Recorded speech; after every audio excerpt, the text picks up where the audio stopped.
As it's the sesquicentennial of the American Civil War, the 150th anniversary. Also, the research angle that I've started working on regarding Hawaiians in the American Civil War has been popular with the Hawaiian community. But what does Hawaii have to do with the Civil War? Well, the missionaries and the whaling fleet came to Hawaii back in 1820. And so Hawaii has had very, very close ties with the United States. The Civil War starts in 1861. It's been 40 years of contact, close ties between the two countries, right? The Kingdom of Hawaii and the United States. And so there's actually a lot more impact than people would expect.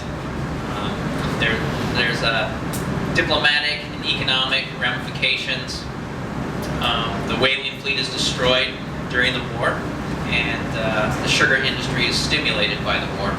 And of course, the sugar industry makes Hawaii very much what it is today, with its diverse populations.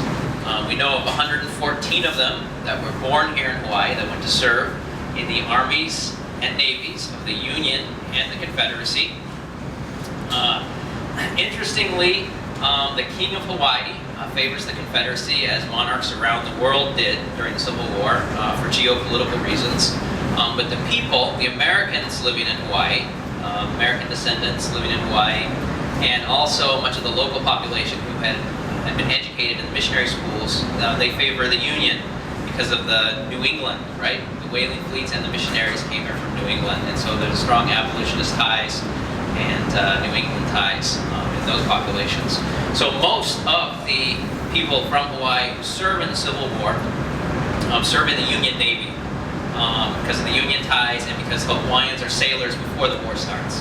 Hawaiians make up make up the crew on any of the whaling ships that are sailing around here in the Pacific. 500 to 1,000 of them that use Honolulu and Lahaina as their home ports. There are also Hawaiians who served in the Union Army. About 24 of them served in the Union Army. They happen to be in New England. Instead of joining the Navy, they join regiments. They primarily serve in colored units that are organized because of their skin color. But there are exceptions to that. It kind of depends on the shade of their skin. Also, there are some Confederates, Hawaiians who serve in the Confederate Navy, and 1 or 2 in the Army.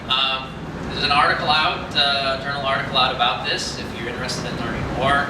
It was a gap in the literature, and look forward to having another article that talks about more what's happening on the home front here in Hawaii.